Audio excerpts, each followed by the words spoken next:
നമസ്കാരം. ഇന്ന് ഇതുവരെയുള്ള വാർത്തകളുടെ സമഗ്ര ചിത്രം കാണാം. പകൽ വാർത്ത ആരംഭിക്കുന്നു. ആദ്യം പ്രധാന വാർത്തകൾ.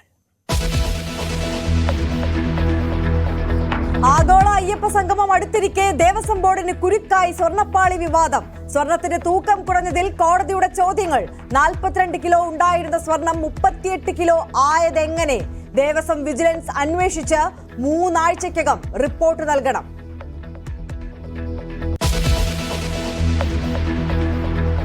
ഗാസ പൂർണ്ണമായും ഇസ്രായേലിന്റെ നിയന്ത്രണത്തിലെന്ന് വിവരം. കരയുദ്ധം ആരംഭിച്ചതിന് പിന്നാലെ ഗാസ സിറ്റിയിലേക്ക് പ്രവേശിച്ച ഇസ്രായേൽ സൈന്യം തെക്കൻ മേഖലയിലേക്ക് പലായനം ചെയ്ത് ജനം. കൊല്ലപ്പെട്ടവരുടെ എണ്ണം 65,000 കടന്നു.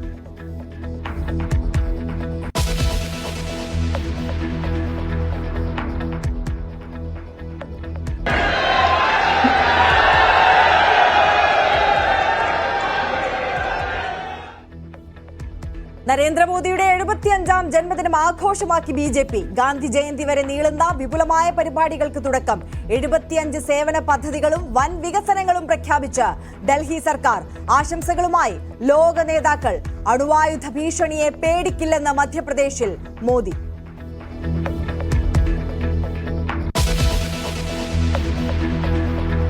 മെഡിക്കൽ കോളേജുകളിലെ ഉപകരണക്ഷാമത്തിൽ സർക്കാർ ഇടപെടൽ. സ്റ്റേറ്റ് ഹെൽത്ത് ഏജൻസിക്ക് 100 കോടി രൂപ അനുവദിച്ചു. നടപടി മെഡിക്കൽ കോളേജുകളിൽ ഹൃദയ ശസ്ത്രക്രിയകൾ പ്രതിസന്ധിയിലായതിന് പിന്നാലെ.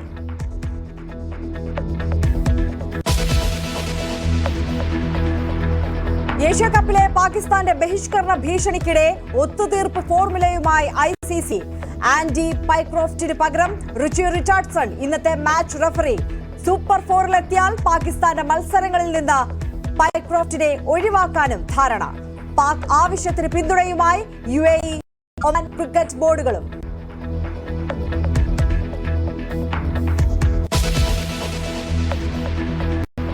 ഇന്ത്യ-US ബന്ധത്തിൽ മഞ്ഞുരുകലെന്ന സൂചന. താരിഫ് ചർച്ചയിൽ അയഞ്ഞ് അമേരിക്ക. പോസിറ്റീവെന്ന് ഇരുഭാഗവും.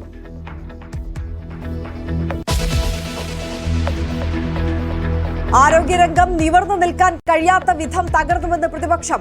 കപ്പൽ പൊങ്ങാൻ കഴിയാത്ത വിധം മുങ്ങിയെന്ന് ഷംസുദ്ദീൻ.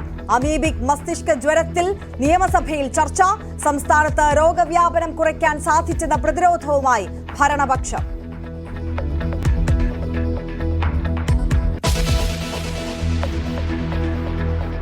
വിശദമായി നോക്കാം. ശബരിമല സ്വർണ്ണപ്പാളി വിവാദത്തിൽ അന്വേഷണത്തിന് ഉത്തരവിട്ട ഹൈക്കോടതി. സ്വർണ്ണപ്പാളിയുടെ ഭാരം കുറഞ്ഞതിൽ അന്വേഷണം വേണം. ദേവസ്വം വിജിലൻസ് അന്വേഷിച്ച് 3 ആഴ്ചയ്ക്കകം റിപ്പോർട്ട് നൽകണമെന്നാണ് ഹൈക്കോടതി ദേവസ്വം ബെഞ്ചിന്റെ നിർദ്ദേശം. 42 കിലോ ഉണ്ടായിരുന്ന സ്വർണം 38 കിലോ ആയത് എങ്ങനെയെന്ന് കോടതി ചോദിച്ചു. ദ്വാരപാലക ശില്പങ്ങളുടെ സ്വർണ്ണപ്പാളിയുമായി ബന്ധപ്പെട്ട് സ്വർണ്ണപ്പാളിയിൽ 42 കിലോഗ്രാം ഉണ്ടായിരുന്നു. ഇപ്പോഴെങ്ങനെയാണ് 38 കിലോഗ്രാം ഉള്ളത് എന്നുള്ള ചോദ്യമാണ് ഹൈക്കോടതി ദേവസ്വം ബോർഡിനോട് ചോദിക്കുന്നത്. വീണ്ടും ദേവസ്വം ബോർഡ് പ്രതിസന്ധിയിലായിരിക്കുന്ന ഒരു സാഹചര്യത്തിലേക്കാണ് കാര്യങ്ങൾ നീങ്ങുന്നതെന്ന് വേണം മനസ്സിലാക്കാൻ. പ്രത്യേകിച്ചും 2019 മുതലുള്ള മഹസർ കോടതിയിൽ ഹാജരാക്കണമെന്ന് കഴിഞ്ഞ സിറ്റിംഗിലാണ് കോടതി ആവശ്യപ്പെട്ടത്. മഹസർ പരിശോധിച്ച ശേഷം മറ്റു കാര്യങ്ങൾ തീരുമാനിക്കാമെന്നും കോടതി ആവശ്യപ്പെട്ടിരുന്നു. മഹസർ പരിശോധിച്ച ശേഷമാണ് എങ്ങനെയാണ് 42 കിലോഗ്രാമിൽ നിന്ന് സ്വർണ്ണപ്പാളിയുടെ തൂക്കം 38 കിലോഗ്രാം ആയത് എന്നുള്ള കാര്യം വ്യക്തമാക്കണം. ഇന്ധനമാണെങ്കിൽ ഒരുപക്ഷെ ഇത്തരത്തിൽ ഭാരക്കുറവ് ഉണ്ടായേക്കാം. പക്ഷേ ഇത് ഇന്ധനമല്ല, ലോഹമാണ്. അതിന്റെ സാഹചര്യം വ്യക്തമാക്കണമെന്നാണ് കോടതി ആവശ്യപ്പെട്ടിരിക്കുന്നത്. വിജിലൻസ് ഈ കാര്യത്തിൽ അന്വേഷണം നടത്തി 3 ആഴ്ചയ്ക്കകം റിപ്പോർട്ട് നൽകണമെന്നും ഹൈക്കോടതി ആവശ്യപ്പെട്ടിട്ടുണ്ട്. 3 ആഴ്ചയ്ക്കകം ഈ കേസ് വീണ്ടും പരിഗണിക്കും. അതുമാത്രമല്ല, നേരത്തെ സ്വർണ്ണപ്പാളി വിവാദവുമായി ബന്ധപ്പെട്ട് ദേവസ്വം കമ്മീഷന്റെ റിപ്പോർട്ടിന്റെ അടിസ്ഥാനത്തിലാണ് ഹൈക്കോടതി ഈ വിഷയത്തിൽ ഇടപെടുന്നത്. ദേവസ്വം കമ്മീഷന്റെ അനുമതിയില്ലാതെ, അതായത് ദേവസ്വം കമ്മീഷന്റെ റിപ്പോർട്ടിന്റെ അടിസ്ഥാനത്തിൽ ഹൈക്കോടതിയുടെ അനുമതിയില്ലാതെയാണ് സ്വർണ്ണപ്പാളി ശബരിമലയിൽ നിന്നും ചെന്നൈയിലേക്ക് അറ്റകുറ്റപ്പണികൾക്കായി കൊണ്ടുപോയത്. ആ സാഹചര്യം എങ്ങനെ സംഭവിച്ചു എന്ന് വ്യക്തമാക്കണമെന്നും അടിയന്തരമായി സ്വർണ്ണപ്പാളി സന്നിധാനത്ത് തിരിച്ച് എത്തിക്കണമെന്നുമായിരുന്നു ഹൈക്കോടതിയുടെ ആവശ്യപ്പെട്ടിരുന്നത്. അതേസമയം സ്വർണ്ണപ്പാളി ഒരുക്കി കഴിഞ്ഞു, അതുകൊണ്ട് അറ്റകുറ്റപ്പണികൾക്കായി ഒരുക്കി കഴിഞ്ഞു, അതുകൊണ്ട് വീണ്ടും അടിയന്തരമായി കൊണ്ടുവരാൻ പറ്റുന്ന സാഹചര്യമല്ലെന്ന് ദേവസ്വം ബോർഡ് അറിയിച്ചതിനെ തുടർന്നാണ് അടിയന്തരമായി കൊണ്ടുവരേണ്ടത് സാഹചര്യമല്ല. പക്ഷേ അതുമായി ബന്ധപ്പെട്ടുള്ള രേഖകൾ, മഹസർ 2019 മുതലുള്ള മഹസർ തുടങ്ങിയ കാര്യങ്ങളെല്ലാം കോടതിയിൽ ഹാജരാക്കണമെന്ന് കോടതി ആവശ്യപ്പെട്ടത്. ആ മഹസർ പരിശോധിച്ച ശേഷമാണ് ഇപ്പോൾ വീണ്ടും കോടതി ഈ വിഷയത്തിൽ ഇടപെട്ടിരിക്കുന്നത്. ശബരിമല അയ്യപ്പൻ മൈനർ ആയതുകൊണ്ട് തന്നെ ഹൈക്കോടതിയുടെ മേൽനോട്ടത്തിൽ, ഹൈക്കോടതിയുടെ ഉത്തരവിൽ മാത്രമേ അവിടുത്തെ അറ്റകുറ്റപ്പണികൾ നടത്താൻ പാടുള്ളൂ, അതല്ലെങ്കിൽ അവിടുത്തെ ധനം കൈകാര്യം ചെയ്യാൻ പാടുള്ളൂ. മറ്റുള്ള അവിടുത്തെ സ്ഥാവര ജംഗമ വസ്തുക്കളൊക്കെ ഹൈക്കോടതിയുടെ മേൽനോട്ടത്തിലാണ് ഉള്ളത്. അതുകൊണ്ട് തന്നെ ഹൈക്കോടതിയുടെ അനുമതി ഈ വിഷയത്തിൽ തേടിയില്ല എന്നുള്ള ഗുരുതരമായ വീഴ്ചയാണ് ദേവസ്വം ബോർഡിന്റെ ഭാഗത്തുനിന്നും ഉണ്ടായത് എന്നുള്ളതാണ് കോടതിയുടെ നിരീക്ഷണം. അതേ തുടർന്നാണ് വീണ്ടും സ്വർണ്ണപ്പാളി ഈ ഹർജി കോടതി നീട്ടിവെക്കുകയും ഇപ്പോൾ വിജിലൻസിന്റെ അന്വേഷണത്തിന് കോടതി ഉത്തരവിട്ടിരിക്കുന്നത്. ആജ്ഞ രവീന്ദ്രന്റെ റിപ്പോർട്ടാണ് നമ്മൾ കണ്ടത്. ശബരിമലയിൽ യുവതീ പ്രവേശനമാകാമെന്ന നിലപാട് സർക്കാർ മാറ്റിയിട്ടില്ല. മുൻപ് നൽകിയ സത്യവാങ്മൂലം സർക്കാർ തിരുത്തിയിട്ടില്ലെന്ന് ദേവസ്വം മന്ത്രി വി.എൻ. വാസവൻ. നിയമസഭയിലെ ചോദ്യത്തിനാണ് മന്ത്രിയുടെ രേഖാമൂലമുള്ള മറുപടി. സുപ്രീംകോടതി വിധി പുനഃപരിശോധിക്കണമെന്ന ഹർജികൾ വിശാല ബെഞ്ചിന്റെ പരിഗണനയിലാണ്. തുടർ നടപടി ആരംഭിച്ചിട്ടില്ലാത്തതിനാൽ സർക്കാർ നിലപാട് പരിശോധിച്ചിട്ടില്ലെന്നും വി.എൻ. വാസവൻ മറുപടി നൽകി.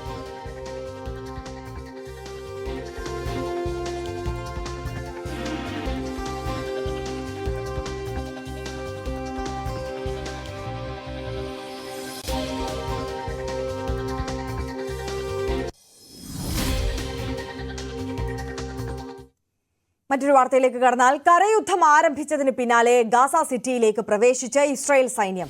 നഗരത്തിലെ ഏതാണ്ട് മുഴുവൻ ഭാഗത്തിന്റെയും നിയന്ത്രണം സൈന്യം ഏറ്റെടുത്തതായാണ് വിവരം. ആക്രമണത്തിന് പിന്നാലെ ഗാസ സിറ്റിയിൽ നിന്ന് 10,000-കണക്കിന് പേരാണ് തെക്കൻ മേഖലയിലേക്ക് പലായനം ചെയ്യുന്നത്. അതേസമയം ഇതിനോടകം ഗാസയിൽ 65,000-ത്തിലധികം പേർ കൊല്ലപ്പെട്ടു. MG മിഥുൻ കൂടുതൽ വിവരങ്ങളുമായി നമുക്കൊപ്പം ചേരുകയാണ്. മിഥുൻ, ഗാസ ജനതയെ ഓർത്ത് വല്ലാതെ വിഷമിക്കുകയാണ്, ആശങ്കപ്പെടുത്തുകയാണ് ലോകം മുഴുവൻ. രണ്ടും കൽപ്പിച്ച് ബാഹ്യ രാജ്യങ്ങളിൽ നിന്ന്, ലോകരാജ്യങ്ങളിൽ നിന്നുണ്ടാകുന്ന വിമർശനങ്ങളെ ഒന്നും തെല്ലും വകവയ്ക്കാതെ പൂർണ്ണമായും പിടിച്ചെടുക്കുക ഗാസ എന്ന ഒരൊറ്റ ലക്ഷ്യത്തിൽ എത്ര ചോര അതിന് കണ്ടാലും, എത്ര ജീവൻ പൊലിഞ്ഞാലും കുഴപ്പമില്ല, അതൊന്നും മനുഷ്യാവകാശപരമായി ചിന്തിക്കില്ല തങ്ങൾ. അത്തരത്തിൽ തന്നെ തങ്ങളുടെ നയവും നിലപാടുമായി മുന്നോട്ട് പോകും എന്ന ഉറച്ച നിലപാടിൽ അത്തരത്തിലൊരു മാനുഷികപരമല്ലാത്ത നടപടിയുമായി മുന്നോട്ട് പോവുകയാണോ ഇസ്രായേൽ ഇപ്പോൾ? ആര്യ, തീർച്ചയായും അങ്ങനെ തന്നെയാണ്. അത് തന്നെയാണ് നമുക്കിപ്പോൾ കാണാൻ സാധിക്കുകയും ചെയ്യുന്നത്. അതായത് ഗാസ സിറ്റിയിലേക്ക് ഇപ്പോൾ ഇസ്രായേൽ സൈന്യം വളഞ്ഞിരിക്കുന്നു, പ്രവേശിച്ചിരിക്കുന്നു എന്നുള്ള സുപ്രധാന വിവരങ്ങൾ കൂടിയാണ് ഈ ഒരു ഘട്ടത്തിൽ പുറത്തു വരികയും ചെയ്തത്. പ്രത്യേകിച്ച് നമുക്കറിയാം, കഴിഞ്ഞ 2 വർഷത്തെ യുദ്ധത്തിനിടയിൽ ഏറ്റവും കഠിനമായ സ്ഥിതിവിശേഷത്തിൽ കൂടിയാണ് ഇപ്പോൾ ഗാസ സിറ്റി ഇപ്പോൾ കടന്നുപോയിക്കൊണ്ടിരിക്കുന്നത്. അത്രത്തോളം നാശനഷ്ടം അവിടെ ഉണ്ടാകുന്നുണ്ട് എന്നുള്ളത് തന്നെയാണ്. ഒരു പക്ഷത്ത് പലായനം തുടരുകയാണ്. ഇപ്പോഴും ഏകദേശം ഈ ഒരു ഗാസയിലെ അല്ലെങ്കിൽ പലസ്തീനിലെ തന്നെ 40% ആളുകൾ ഇപ്പോൾ ഗാസ വിട്ട് അവിടുന്ന് പലായനം ചെയ്തു കഴിഞ്ഞതായിട്ടുള്ള ഔദ്യോഗികമായിട്ടുള്ള കണക്കുകൾ പുറത്തു വരികയും ചെയ്തു.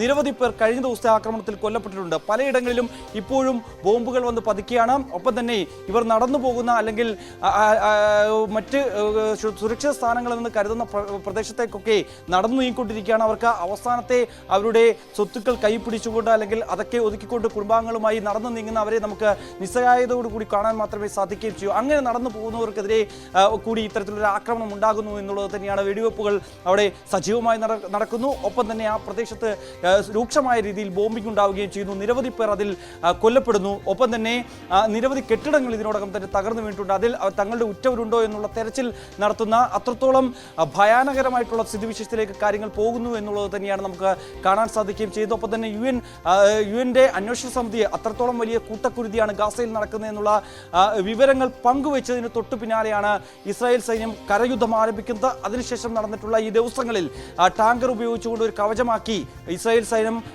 ഈ ഗാസ നഗരത്തിലേക്ക് പ്രവേശിക്കുന്ന കാഴ്ചയാണ് നമുക്ക് കാണാൻ സാധിക്കുകയും ചെയ്തത്. അങ്ങനെ നിരവധി പേർ ഈ മേഖലയിൽ കൊല്ലപ്പെടുകയും ചെയ്യുന്നുണ്ട് എന്നുള്ളതാണ്. നിരവധി ഇടങ്ങളിൽ നേരത്തെ ഈ ഹമാസിന്റെ നേതാക്കളും ഒപ്പം തന്നെ ഹമാസിന്റെ പ്രവർത്തകരും താമസിച്ചിരുന്നു എന്ന് കരുതപ്പെടുന്ന പലയിടങ്ങളിലും ഈ കെട്ടിടങ്ങൾ പൂർണ്ണമായും തകർക്കുന്ന സ്ഥിതിവിശേഷത്തിൽ അവിടെയൊന്നും ആളുകൾ പ്രവേശിക്കാൻ പാടില്ല എന്നുള്ള കർശന നിർദ്ദേശം ഇത്തരത്തിൽ ഇസ്രായേൽ സൈന്യം ഈ ഒരു മേഖലയിൽ നൽകുന്നുണ്ട്. അവിടെ നിന്ന് പൂർണ്ണമായും ഇവർ ഒഴിഞ്ഞു പോകണമെന്നുള്ള കർശന നിർദ്ദേശം നൽകിക്കൊണ്ടിരിക്കുകയാണ്. അവിടെ ഇപ്പോഴും ആളുകളുണ്ട് എന്നുള്ളതാണ് ഏറ്റവും ശ്രദ്ധേയമായിട്ടുള്ള കാര്യം. അവിടെയാണ് ഇപ്പോൾ ഈ കെട്ടിടങ്ങൾ പൂർണ്ണമായും തകർക്കുന്ന ഒരു സ്ഥിതിവിശേഷത്തിലേക്ക് കാര്യങ്ങൾ പോകുന്നത്. പ്രത്യേകിച്ച് അൽ റഷീദ് സ്ട്രീറ്റിലൂടെയാണ് ഇവർ പ്രധാനമായും നടന്നു നീങ്ങുകയും ചെയ്യുന്നത്. അവിടെയാണ് സാധാരണഗതിയിൽ ഏറ്റവും കൂടുതൽ ആളുകൾ ആ വഴിയാണ് പലായനം ചെയ്യുന്നത്. പ്രത്യേകിച്ച് തെക്കോട്ടേക്കാണ് ഇവരുടെ പലായനം ഇപ്പോൾ രൂക്ഷമായിക്കൊണ്ടിരിക്കുകയും ചെയ്ത് ആ ഭാഗത്തേക്ക് ആളുകൾ പോകരുത് എന്നുള്ള നിർദ്ദേശം ഇവർ നൽകുന്നുണ്ട് എങ്കിൽ പോലും തന്നെ മറ്റിടങ്ങളിൽ, അതായത് സുരക്ഷിത സ്ഥാനമെന്ന് ഇസ്രായേൽ സൈന്യം പറയുന്ന മേഖലകളിലൊക്കെ നിരവധി പേർ കൊല്ലപ്പെടുന്ന സ്ഥിതിവിശേഷം, നടന്നു നീങ്ങുന്ന പ്രദേശങ്ങളിൽ ബോംബുകൾ വന്ന് പതിക്കുന്ന കാഴ്ച, അതൊക്കെ വലിയ രീതിയിൽ ജനങ്ങളെ ഭയപ്പെടുത്തുകയും ചെയ്തിട്ടുണ്ട്. ഇതിന്റെ അടിസ്ഥാനത്തിലാണ് മറ്റു വശത്തേക്ക് ജീവനും കയ്യിൽ പിടിച്ചുകൊണ്ട് ഇവർ ഓടുന്ന ഒരു സ്ഥിതിവിശേഷത്തിലേക്ക് കാര്യങ്ങൾ പോവുകയും ചെയ്തത്.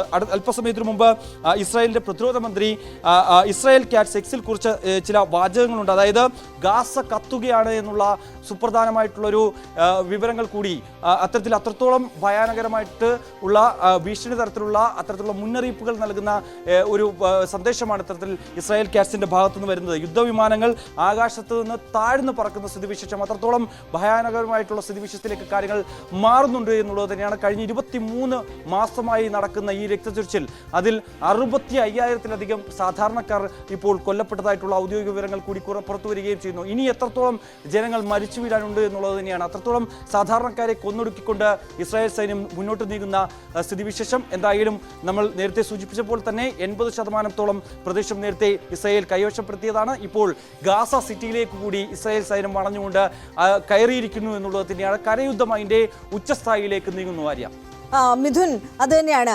ഈ സാഹചര്യത്തിലും ഈ ദുരിതം കണ്ട് ഇങ്ങനെ പകച്ചു നിൽക്കാനും ഇത്തരത്തിൽ വാക്കുകളിലൂടെ പ്രതിഷേധം അറിയിക്കാനും ദുഃഖം അറിയിക്കാനും കഴിയുന്നതിനപ്പുറം ലോകരാജ്യങ്ങൾക്ക് ഈ വിഷയത്തിൽ ഇടപെടാൻ കഴിയില്ലേ എന്നുള്ളതാണ് ചോദ്യം. അമേരിക്കയുടെ മൗന പിന്തുണ ഈ വിഷയത്തിൽ, ഈ പുതിയ നീക്കത്തിൽ ഇസ്രായേലിനുണ്ടോ? അതിനപ്പുറം ഖത്തർ അടക്കമുള്ള അറബ് രാജ്യങ്ങൾ ഇനി ഈ വിഷയത്തിൽ ഇടപെടില്ലേ? സ്വാഭാവികമായും ഇത്തരത്തിലൊരു പിന്തുണ, ഒരു മൗനസമ്മതം ഇത്തരത്തിൽ യുഎസിന്റെ ഭാഗത്തുനിന്ന് ഉണ്ടായി കാണണം. കാരണം അങ്ങനെ യുഎസ് അറിയാതെ മറ്റൊരു കടുത്ത നടപടികളിലേക്ക് ഒരു ഘട്ടത്തിൽ പോലും ഇസ്രായേൽ സേന പോകില്ല എന്നുള്ളത് തന്നെയാണ് കൃത്യമായി വിവരം യുഎസിനെ അറിയിക്കുകയും ചെയ്യും. ഒപ്പം തന്നെ മറ്റൊരു വിവരങ്ങൾ കൂടി ഈ ഒരു ഘട്ടത്തിൽ പുറത്തു വരുന്നുണ്ട്. ഈ ഇസ്രായേൽ സൈന്യം ഗാസ സിറ്റിയിലേക്ക് പ്രവേശിച്ചതിന് തൊട്ടു പിന്നാലെ ബെഞ്ചമിൻ നെതന്യാഹു, ഇസ്രായേൽ പ്രധാനമന്ത്രി ബെഞ്ചമിൻ നെതന്യാഹു അമേരിക്കൻ സന്ദർശനം നടത്താൻ പോകുന്നു. നമുക്കറിയാം, കഴിഞ്ഞ മാസം ഇത്തരത്തിൽ ട്രംപുമായി അദ്ദേഹം കൂടിക്കാഴ്ച നടത്തിയതാണ്. അതിനുശേഷം പിന്നീട് ഈ മറ്റ് വെടിനിർത്തൽ കരാറടക്കവുമായി ബന്ധപ്പെട്ടുള്ള ചർച്ചകളിലേക്ക് കടക്കുകയും ചെയ്ത് അതിനി നടക്കുമോ എന്നുള്ള കാര്യത്തിൽ ഒരു വ്യക്തത വരേണ്ടിയിരിക്കുന്നു. കാരണം പ്രത്യേകിച്ച് ഖത്തർ പോലുള്ള രാജ്യത്തെ ആക്രമിക്കാൻ ഇസ്രായേൽ മുതിരുകയും ദോഹയിൽ കൃത്യമായ ആക്രമണം നടത്തുകയും ചെയ്തൊരു പശ്ചാത്തലത്തിൽ ഈ മധ്യസ്ഥ ശ്രമത്തിൽ നിന്ന് അല്ലെങ്കിൽ മധ്യസ്ഥ ചർച്ചകളിൽ നിന്ന് ഖത്തർ പിന്നോട്ട് പോയൊരു പശ്ചാത്തലത്തിൽ ഇനി ഈ കൂടിക്കാഴ്ച വളരെ നിർണായകമാവുകയും ചെയ്യും. ഒരുപക്ഷെ നമ്മൾ തന്നെ പുറത്തുവിട്ട ചില വാർത്തകൾ ഉണ്ടായിരുന്നു. അതായത് ട്രംപിന് കടുത്ത അതൃപ്തിയുണ്ട് ബെഞ്ചമിൻ നെതന്യാഹുവിന്റെ നടപടിയിൽ. പ്രത്യേകിച്ച് ഖത്തർ പോലൊരു രാജ്യത്തെ ആക്രമിച്ചതിൽ കടുത്ത വിദ്വേഷം അല്ലെങ്കിൽ വലിയ രീതിയിലുള്ള അതൃപ്തി ട്രംപ് രേഖപ്പെടുത്തിയായിട്ടുള്ള വിവരങ്ങൾ കൂടി പുറത്തു വരികയും ചെയ്തിട്ടുണ്ട്. അതുകൊണ്ട് തന്നെ ഈ യോഗത്തിൽ അല്ലെങ്കിൽ ഈ ഒരു കൂടിക്കാഴ്ചയിൽ ഇനി എന്ത് തീരുമാനമുണ്ടാകും, ഒപ്പം തന്നെ ഖത്തർ ഇക്കാര്യത്തിൽ എന്ത് നിലപാട് സ്വീകരിക്കുകയും ചെയ്യും. പ്രത്യേകിച്ച് അറബ് രാജ്യങ്ങൾ ഒന്നാകെ ഇസ്രായേലിനെതിരെ വലിയ രൂക്ഷമായ വിമർശനം, ഒപ്പം തന്നെ ഇസ്രായേലിനെതിരെ കടുത്ത നിലപാട് സ്വീകരിക്കാൻ നിൽക്കുന്ന ഒരു സാഹചര്യം. ഉച്ചകോടിയിൽ ഇസ്രായേലിനെതിരെ കടുത്ത പ്രത്യാക്രമണം നടത്തുക അല്ലെങ്കിൽ അത്തരത്തിൽ കടുത്ത പ്രതിരോധത്തിലേക്ക് പോകണം എന്നുള്ള ഒരു നിർദ്ദേശം മുന്നോട്ട് വെച്ച സാഹചര്യത്തിൽ കൂടി മറ്റ് രാജ്യങ്ങൾ, പ്രത്യേകിച്ച് ഇസ്രായേൽ ഗാസയ്ക്ക് പുറമെ യമനിലും ഒപ്പം തന്നെ ലെബനനിലുമൊക്കെ സമാനമായ രീതിയിലുള്ള ആക്രമണം അതിരൂക്ഷമായി നടത്തുന്ന ഒരു പശ്ചാത്തലത്തിൽ ഇനി എന്ത് നിലപാട് ഇക്കാര്യത്തിൽ ഉണ്ടാകുമെന്നുള്ളതിന് പ്രത്യേകിച്ച് ഇനി ഒരു ചർച്ചകൾക്കൊക്കെ ഒരു സാധ്യത വളരെ കുറവാണ് എന്ന് തന്നെയാണ് നമുക്ക് മനസ്സിലാക്കാൻ സാധിക്കുന്നത്. പ്രത്യേകിച്ച് ഇസ്രായേലിന്റെ പ്രഖ്യാപിത ലക്ഷ്യമാണ് ഹമാസിനെ വേരോടെ പിഴുതെറിയുക എന്നുള്ളത്. അതുകൊണ്ട് തന്നെ മറ്റൊന്ന് ഗാസയിൽ പൂർണ്ണമായും പിടിച്ചെടുക്കുക എന്നുള്ള ഒരു പ്രഖ്യാപിത ലക്ഷ്യം തന്നെയാണ്. അതിലേക്ക് നീങ്ങുന്നതിൽ ഈ വെടിനിർത്തൽ കരാറുമായി ബന്ധപ്പെട്ടുള്ള ചർച്ചകൾ നടന്നാൽ അല്ലെങ്കിൽ അതിന് ഖത്തർ പോലുള്ള രാജ്യം മധ്യസ്ഥത വഹിച്ചാൽ ഇവർ നേരത്തെ നിശ്ചയിച്ച പോലുള്ള അല്ലെങ്കിൽ അവർ ലക്ഷ്യം വെച്ച പോലുള്ള സാഹചര്യത്തിലേക്ക് എത്തുകയില്ല എന്നുള്ളതാണ് ഏറ്റവും പ്രധാനപ്പെട്ട കാര്യം. അതുകൊണ്ട് തന്നെ അങ്ങനെ ഒരു ചർച്ച ഇസ്രായേൽ ആഗ്രഹിക്കുന്നില്ല എന്നുള്ളത് തന്നെയാണ് ഈ ഒരു സൂചനയുടെ അല്ലെങ്കിൽ ഇപ്പോൾ നടത്തിക്കൊണ്ടിരിക്കുന്ന ഈ കൊടും ക്രൂരതയിലൂടെ നമുക്ക് മനസ്സിലാക്കാൻ സാധിക്കുന്നത്. യെസ്, തീർച്ചയായും. MG മിഥുനാണ് വിശദാംശങ്ങളുമായി നമുക്കൊപ്പം ചേർന്നത്.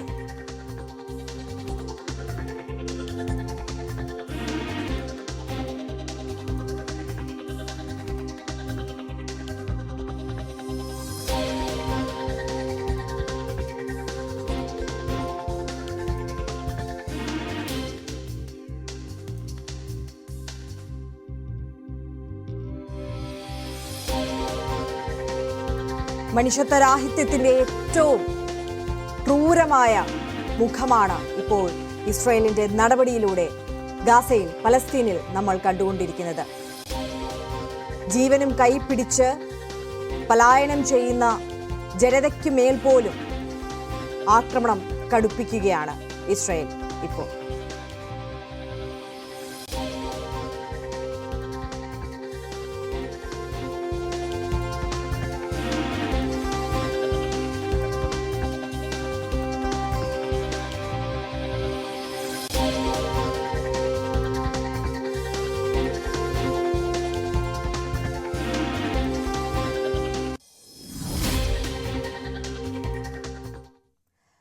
പ്രധാനമന്ത്രി നരേന്ദ്രമോദിയുടെ 75ാം ജന്മദിനം ആഘോഷമാക്കി ബിജെപി.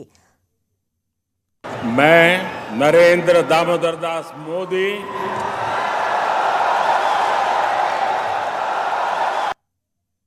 ഒക്ടോബർ 2 വരെ നീണ്ടു നിൽക്കുന്ന വിപുലമായ പ്രചാരണ പരിപാടികൾക്കാണ് ബിജെപി തുടക്കമിട്ടിരിക്കുന്നത്. 75 സേവന പദ്ധതികളും വൻ വികസനങ്ങളും പ്രഖ്യാപിച്ച് ഡൽഹി സർക്കാരും ആഘോഷങ്ങളിൽ പങ്കാളികളായി. താങ്ക് യു മോദിജി രക്തദാന ക്യാമ്പ് മുഖ്യമന്ത്രി രേഖ ഗുപ്ത ഉദ്ഘാടനം ചെയ്തു. ലോക നേതാക്കൾ പ്രധാനമന്ത്രിക്ക് ആശംസയുമായി രംഗത്തെത്തി.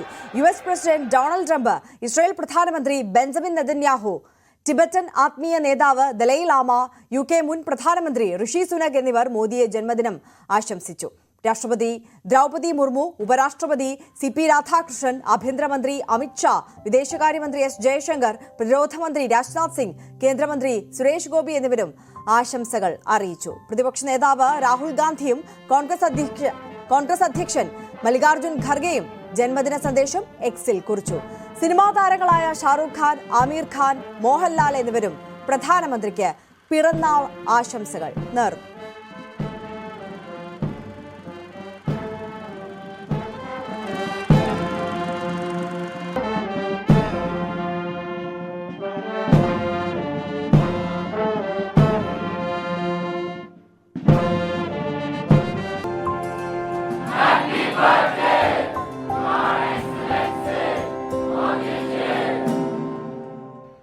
पाकिस्तान से आए आतंकियों ने हमारी बहनों बेटियों का सिंदूर उजाड़ा था.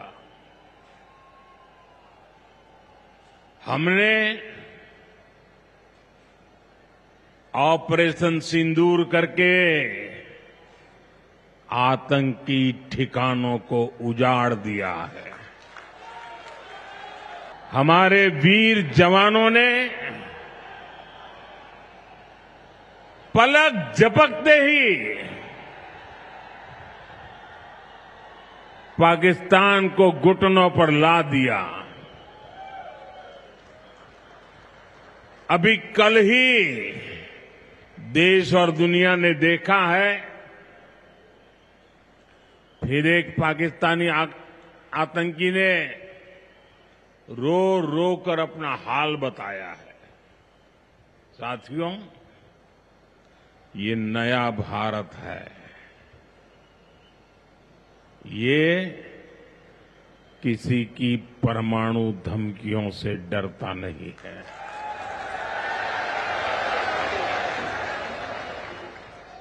ये नया भारत है, घर में घुसकर मारता है. പിറന്നാൾ ദിനത്തിൽ ഓപ്പറേഷൻ സിന്ദൂർ ഓർമ്മിപ്പിക്കുകയായിരുന്നു പ്രധാനമന്ത്രി നരേന്ദ്രമോദി. ഭീകരതയെ ഇന്ത്യ മുട്ടുകുത്തിച്ചു, ആണവായുധ ഭീഷണിയിൽ പേടിക്കില്ല, ഇത് പുതിയ ഇന്ത്യയാണെന്നും ധീര സൈനികർക്ക് നന്ദി അറിയിക്കുന്നുവെന്നും മോദി പറയുകയായിരുന്നു. കേന്ദ്രമന്ത്രി സുരേഷ് ഗോപി പ്രധാനമന്ത്രി നരേന്ദ്രമോദിക്ക് ജന്മദിന ആശംസ നേർന്നു. அன்புக்குரிய மோடி அவர்களே, உங்களுக்கு பிறந்த நாள் வாழ்த்துக்கள். ഒരു മലയാളി എന്ന നിലയ്ക്ക്, ഒരു ഭാരതീയൻ എന്ന നിലയ്ക്ക് ഞാനും എൻ്റെ കുടുംബവും എൻ്റെ നല്ല മലയാളികളായ സുഹൃത്തുക്കളും അങ്ങേക്ക് വേണ്ടി ഈ സുദിനത്തിൽ ഒരുപാട് പ്രാർത്ഥിക്കുന്നു. അങ്ങേക്ക് ഇനിയും ഇരട്ടിക്കിരട്ടിയായി ആരോഗ്യം തന്ന് ഈ ലോകത്തിനു വേണ്ടി അങ്ങേ നിലനിർത്തണേ എന്ന് പ്രാർത്ഥിക്കുകയാണ്. ഞാൻ ഈ തരുണത്തിൽ എല്ലാ ദിവസവും എല്ലാ വർഷവും ഈ ദിനത്തിൽ ചെയ്യുന്നത് പോലെ അങ്ങയുടെ സ്വർഗീയയായ മാതാവിന്റെ പാതാരബന്ധങ്ങളിൽ ശിരസ് തൊട്ട് നമിക്കുകയാണ്. അങ്ങയെപ്പോലെ ഒരു വീര ഭാരത പുത്രനെ ഈ ലോകത്തിന് സമ്മാനിച്ചത്. അങ്ങയോടൊപ്പം ഒരു യൂണിയൻ കൗൺസിൽ മിനിസ്റ്റർ എന്ന നിലയ്ക്ക് പണിയെടുത്തുകൊണ്ടിരിക്കുന്ന എനിക്കറിയാം, ഈ ലോകത്തിന് അങ്ങയിൽ നിന്ന് ഭാരതത്തിന്, പ്രത്യേകിച്ച് ഭാരത മക്കൾക്ക് പ്രത്യേകിച്ച് അങ്ങയിൽ നിന്ന് ഇനിയും ഒരുപാട് ലഭിക്കാനുണ്ട്. We are all waiting to have more from you. Wish you a prosperous and healthy life ahead. ഒരു സാധാരണ കാര്യകർത്താവിൽ നിന്ന് ഗുജറാത്തിന്റെ മുഖ്യമന്ത്രിയായി, അവിടെ നിന്ന് ഇന്ത്യൻ പ്രധാനമന്ത്രി പദത്തിൽ ഇരുന്നു കൊണ്ട് ഒരുപക്ഷെ ഇന്ന് ലോകം ഒന്നടങ്കം സംഘം ചേർന്ന് പറയും the real architect of surging India contributing to the world. Long live Modiji. പല്ലാണ്ട് വാഴുക. പ്രധാനമന്ത്രി നരേന്ദ്രമോദിക്ക് റിലയൻസ് ഇൻഡസ്ട്രീസ് ചെയർമാൻ മുകേഷ് അംബാനിയും ബോളിവുഡ് താരം ആമിർ ഖാനും മലയാളത്തിന്റെ സ്വന്തം മോഹൻലാലും ആശംസകൾ അറിയിച്ചു. Today is a festive day for 1.45 billion Indians. It is the 75th birthday of our most respected and beloved Prime Minister, Shri Narendra Bhai Modi ji. On behalf of the entire business community of India, on behalf of the Reliance family, and on behalf of the Ambani family, I convey my heartiest felicitations to Prime Minister Modi ji. It is not a coincidence that Modi ji's Amrit Mahotsav is coming in Bharat's Amrit Kal. It is my deepest wish that Modi ji should continue to serve India when independent India turns 100. Jivit Sharda Shatam Param Ardarniya Narendra Bhai. God Almighty himself has sent Modi ji as an avatar Purush to lead our motherland to become the greatest nation on earth. It is my good fortune that I have known him closely for more than 3 decades. I have never seen a leader who works so tirelessly for a better future for India and Indians. He first transformed Gujarat into an economic powerhouse. Now he is transforming the whole of India into a global superpower. I join all my 145 crore fellow Indians in wishing our Prime Minister a happy birthday and praying for his continuous good health. Jai Shri Krishna, Jai Hind. प्रधानमंत्री श्री नरेंद्र मोदी जी की 75वीं सालगिरह के मौके पर उन्हें ढेर सारी शुभकामनाएं. Wishing you a very happy birthday sir. हमारे देश के विकास के लिए जो आपने योगदान दिए हैं वो हमेशा याद किए जाएंगे और इस खुशी के मौके पर हमारी ये प्रार्थना है ऊपर वाले से कि आपको वो लंबी आयु दे. हमारी ये भी प्रार्थना है कि ऊपर वाला आपको हमेशा शक्ति दे कि आप भारत को हमेशा आगे ले जाएं, उन्नति की ओर ले जाएं, प्रगति की ओर ले जाएं. एक बार फिर heartfelt wishes for a very happy birthday. Your extraordinary journey, unwavering dedication, and clarity of vision continue to inspire millions, including me. May you be blessed with good health, strength, and many more years of graceful leadership in service of our great nation. മോദിക്ക് ആശംസ നേർന്ന Microsoft ഉടമ bill Gates. Prime Minister Modi, my best wishes to you on your 75th birthday. I wish you good health and continued strength as you lead India's fantastic progress and contribute to global development. The Gates Foundation values our partnership with the Government of India immensely. Together, we are supporting progress towards Viksit Bharat and sharing lessons and innovations for the countries in the global south. Once again, my warmest wishes to you on this milestone occasion. Asia കപ്പിലെ പാകിസ്ഥാന്റെ ബഹിഷ്കരണ ഭീഷണിക്കിടെ ഒത്തുതീർപ്പ് ഫോർമുലയുമായി ICC പാകിസ്ഥാന്റെ മത്സരങ്ങളിൽ നിന്ന് referee Andy പൈക്രോഫ്റ്റിനെ മാറ്റി. പൈക്രോഫ്റ്റിന് പകരം Richie Richardson ഇന്നത്തെ മാച്ച് റഫറി ആകുമെന്നാണ് സൂചന. UAE, ഒമാൻ ക്രിക്കറ്റ് ബോർഡുകൾ പാക് ആവശ്യത്തിന് പിന്തുണ നൽകിയതോടെയാണ് ICC ഒത്തുതീർപ്പിലേക്ക് എത്തിയത്. എൽദോ പോൾ പുതുശ്ശേരി കൂടുതൽ വിവരങ്ങളുമായി നമുക്കൊപ്പം ചേരുകയാണ്. എൽദോ, എങ്ങനെയാണ് ഈ ഒരു ഒത്തുതീർപ്പ് ഫോർമുലയിലേക്ക് ICC എത്തുന്നത്? ആര്യ, ഏറ്റവും പ്രധാനപ്പെട്ട കാര്യം ഇന്ന് രാത്രി 8 മണിക്കാണ് UAEയും പാകിസ്ഥാനും തമ്മിലുള്ള മത്സരം നടക്കേണ്ടത്. ഇന്നലെ വൈകിട്ട് നിശ്ചയിച്ചിരുന്ന പ്രസ് കോൺഫറൻസ് പാകിസ്ഥാൻ ബഹിഷ്കരിച്ചു. അപ്പോൾ ഒരു വ്യക്തമായിട്ടുള്ള ഒരു സൂചന പാകിസ്ഥാൻ ക്രിക്കറ്റ് ബോർഡ് നൽകിയിരുന്നു. ഇത് കാര്യങ്ങൾ കൂടുതൽ വഷളാക്കുന്നു എന്നുള്ള ഒരു ഘട്ടത്തിലേക്ക് എത്തിയ സമയത്താണ് UAE, ഒമാൻ ക്രിക്കറ്റ് ബോർഡുകൾ ഇത്തരത്തിൽ പാകിസ്ഥാന്റെ ഈ ആവശ്യത്തിന് പിന്തുണയുമായി എത്തിയത്. പാകിസ്ഥാന്റെ ആവശ്യം എന്തായിരുന്നു? പാകിസ്ഥാൻ ഔദ്യോഗികമായി ICCയോട് ആവശ്യപ്പെട്ടത് ആൻഡി പൈക്രോഫ്റ്റ് എന്ന മാച്ച് റഫറിയെ തങ്ങളുടെ മത്സരങ്ങളിൽ ടൂർണമെന്റിൽ തന്നെ ഒഴിവാക്കണം എന്നുള്ളതായിരുന്നു. പക്ഷേ പാകിസ്ഥാന്റെ ആ ആവശ്യത്തോട് പൂർണ്ണമായും നിരാകരിക്കുന്ന നിലപാടാണ് ICC സ്വീകരിച്ചത്. ഇതേ തുടർന്ന് പാകിസ്ഥാൻ പ്രത്യക്ഷ പ്രതികരണങ്ങളിലേക്കൊന്നും വന്നില്ല. പക്ഷേ അതേ സമയത്ത് പാകിസ്ഥാൻ ടീമിന്റെ ട്രെയിനിങ് നടന്നു, പ്രാക്ടീസ് നടന്നു. അപ്പോഴും പ്രസ് കോൺഫറൻസിന് വരണ്ട, മാധ്യമങ്ങളെ കാണണ്ട എന്നുള്ള നിലപാടാണ് പാകിസ്ഥാൻ ടീം മാനേജ്മെന്റ് എടുത്തത്. ഇന്നലെ വൈകിട്ട് ദുബായിൽ ടീം പ്രാക്ടീസിനെത്തി. സാധാരണ മത്സരത്തിന് തലേന്ന് നടക്കുന്ന പ്രാക്ടീസ് പോലെ തന്നെ സാധാരണഗതിയിൽ നടന്നു. പക്ഷേ അപ്പോഴും ടീം ഇന്നത്തെ മത്സരം ബഹിഷ്കരിക്കുമെന്നുള്ള ഭീഷണി നിലനിർത്തുകയും ചെയ്തു. ഈ ഒരു സാഹചര്യത്തിലാണ് പാകിസ്ഥാന്റെ ആവശ്യത്തെ പൂർണ്ണമായി അംഗീകരിക്കുന്നില്ല, പക്ഷേ ഒരു പരിധിവരെ അംഗീകരിക്കുന്ന തരത്തിൽ ഒരു ഒത്തുതീർപ്പ് ഫോർമുലയിലേക്ക് ICC എത്തുന്നത്. ആൻഡി പൈക്രോഫ്റ്റ് എന്ന സിംബാബ്വേൻ മാച്ച് റഫറി, ഏതാണ്ട് 600 മത്സരങ്ങളിലേറെ മാച്ച് റഫറി ആയിരുന്നുള്ള വലിയ പരിചയസമ്പത്തുള്ള ആളാണ് ആൻഡി പൈക്രോഫ്റ്റ്. പൈക്രോഫ്റ്റും പാകിസ്ഥാൻ ക്രിക്കറ്റ് ബോർഡും തമ്മിലുള്ള ബന്ധം അത്ര നല്ലതുമല്ല. ഏറ്റവും പ്രധാനപ്പെട്ട കാര്യം, നേരത്തെ മുഹമ്മദ് ഹാഫിസ്, സയ്യിദ് അജ്മൽ ഈ 2 താരങ്ങൾക്കെതിരെ ബോളിംഗ് ആക്ഷനിൽ എതിർപ്പറിയിച്ച് ICCക്ക് റിപ്പോർട്ട് കൊടുത്ത ആളാണ് ആൻഡി പൈക്രോഫ്റ്റ്. അങ്ങനെ ഒരു നേരിയ ഉരസൽ വർഷങ്ങളായി ആൻഡി പൈക്രോഫ്റ്റുമായി പാകിസ്ഥാൻ ടീം മാനേജ്മെന്റിനുണ്ട് എന്നുള്ളത് കൂടി ചേർത്ത് വെക്കണം. ഈ പാകിസ്ഥാന്റെ ആവശ്യത്തിനനുസരിച്ച് ഏറ്റവും ഒടുവിൽ UAEയും ഒമാനും രംഗത്തെത്തിയോടുകൂടി ICC വെച്ച ഒത്തുതീർപ്പ് ഫോർമുല എന്തെന്നാൽ ആൻഡി പൈക്രോഫ്റ്റ് ഇന്നത്തെ മത്സരത്തിൽ മാത്രമല്ല, പാകിസ്ഥാൻ ഇനി സൂപ്പർ 4ലേക്ക് കടക്കുകയാണെങ്കിൽ, പാകിസ്ഥാൻ ഇനി അടുത്ത ഘട്ടത്തിലേക്ക് കടക്കുകയാണെങ്കിൽ പാകിസ്ഥാൻ ഉൾപ്പെടുന്ന മത്സരങ്ങളിൽ ആൻഡി പൈക്രോഫ്റ്റിനെ മാച്ച് റഫറിയെ നിയമിക്കില്ല. പകരം ഇന്നത്തെ മത്സരത്തിൽ റിച്ചി റിച്ചാർഡ്സൺ, വെസ്റ്റ് ഇൻഡീസിൽ നിന്നുള്ള റിച്ചി റിച്ചാർഡ്സനാണ് ഇന്നത്തെ മാച്ച് റഫറി ആവുക എന്നാണ് സൂചന. പക്ഷേ ഔദ്യോഗികമായി പ്രഖ്യാപിച്ചിട്ടില്ല. പക്ഷേ എങ്കിൽ പോലും പാകിസ്ഥാൻ ക്രിക്കറ്റ് ബോർഡ് തന്നെ പുറത്തുവിടുന്നതാണ് പേര് വ്യക്തമാക്കാതെ റിച്ചി റിച്ചാർഡ്സൺ ഇന്നത്തെ മാച്ച് റഫറി ആകുമെന്നുള്ളത്. എന്താണെങ്കിലും ഇതൊരു ഒത്തുതീർപ്പ് ഫോർമുലയാണ്. വളരെ കൃത്യമായി പാകിസ്ഥാൻ ക്രിക്കറ്റ് ബോർഡിന്റെ ആവശ്യത്തെ പൂർണ്ണമായും തള്ളുന്നു എന്നുള്ള ഒരു ആക്ഷേപം ഉയരുന്ന സാഹചര്യത്തിൽ, പ്രത്യേകിച്ചും ഏഷ്യൻ ക്രിക്കറ്റ് കൗൺസിലിന്റെ മേധാവി പാകിസ്ഥാൻ ക്രിക്കറ്റ് ബോർഡ് ചെയർമാനായിട്ടുള്ള മൊഹസിൻ നഖ്വിയാണ്. അദ്ദേഹത്തിന് മുഖം രക്ഷിക്കേണ്ട സാഹചര്യം ഉണ്ടായിരുന്നു. മാത്രമല്ല പാകിസ്ഥാൻ ഭരണകൂടത്തിലെ മന്ത്രി കൂടിയാണ് മൊഹസിൻ നഖ്വി. ഇന്നലെ പാകിസ്ഥാൻ പ്രധാനമന്ത്രി ഷഹബാസ് ഷെരീഫുമായി അദ്ദേഹം ചർച്ച നടത്തിയിരുന്നു. അത് ക്രിക്കറ്റ് ആയിരുന്നില്ല എന്ന് പറയുമ്പോൾ പോലും ഉറപ്പായും ഇക്കാര്യങ്ങൾ വന്നു എന്നുള്ളതാണ് ശ്രദ്ധേയം. കാരണം ലോകമെമ്പാടുമുള്ളവർ ക്രിക്കറ്റ് പ്രേമികൾ ഇതിൽ ഉറ്റുനോക്കിയിരുന്നു. പാകിസ്ഥാൻ ആകെ ഇളിഭ്യരായി നിൽക്കുന്ന ഒരു സാഹചര്യം ഉണ്ടായിരുന്നു.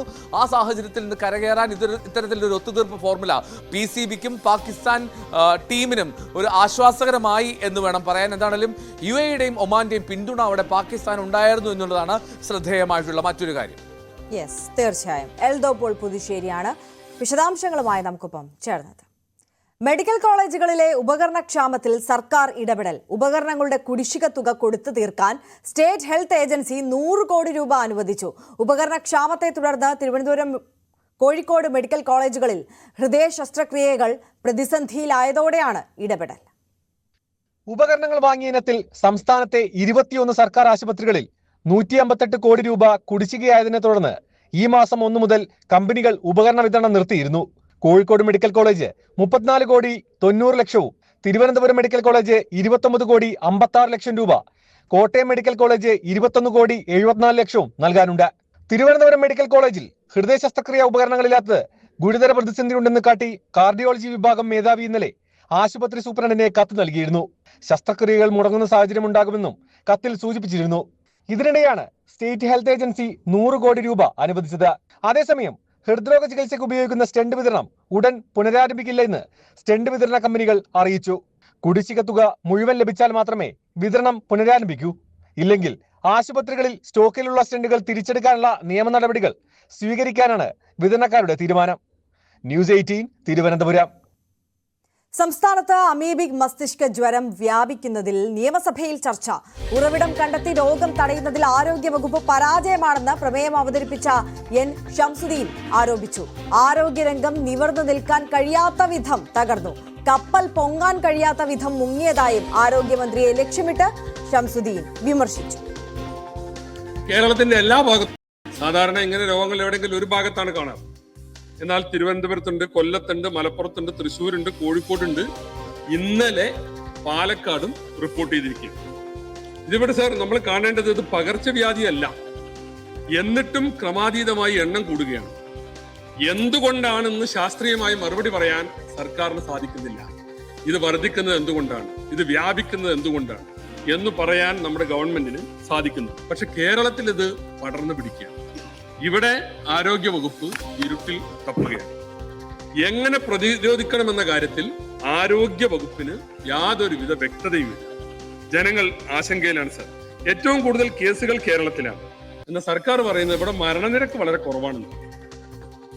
99% മരണനിരക്കാണ് അമീബിക് മസ്തിഷ്ക ജ്വരത്തിനുള്ളതെന്നും എന്നാൽ സംസ്ഥാനത്ത് ഇത് 24% കുറയ്ക്കാൻ കഴിഞ്ഞെന്നുമായിരുന്നു ടി ബാലചന്ദ്രന്റെ പ്രതിരോധം.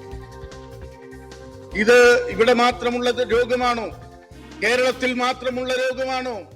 ഞാൻ പറഞ്ഞു, ലോകത്തിൽ ഇതിന്റെ മോർട്ടാലിറ്റി റേറ്റ് 99% കേരളത്തിൽ അത് 24. അർപ്പണമനോഭാവമുള്ള പ്രവർത്തനത്തിലൂടെ വളർന്നു വന്നതാണ് കേരളത്തിലെ ആരോഗ്യരംഗം. നിങ്ങൾ അടച്ചാക്ഷേപിക്കാൻ ശ്രമിക്കുന്നത്, നിങ്ങൾ ആട്ടിപ്പുറത്താക്കാൻ ശ്രമിക്കുന്നത് മനുഷ്യ സ്നേഹികളായ ഒരുപറ്റം ഡോക്ടർമാരെയും ഒരുപറ്റം പാരാമെഡിക്കൽ സ്റ്റാഫിനെയുമാണ്. അരുൺ കൂടുതൽ വിവരങ്ങളുമായി നമുക്കൊപ്പം ചേരുകയാണ്. അരുൺ, സംസ്ഥാനത്തെ ഇപ്പോഴത്തെ വലിയ ആശങ്കയാണ് അമീബിക് മസ്തിഷ്ക ജ്വരം. ഈ വിഷയം സഭയിൽ ചർച്ചയായപ്പോൾ എങ്ങനെയാണ് പ്രതിപക്ഷം വിമർശനം ഉന്നയിച്ചത്? ഏത് തരത്തിൽ ഭരണപക്ഷം പ്രതിരോധമുയർത്തി?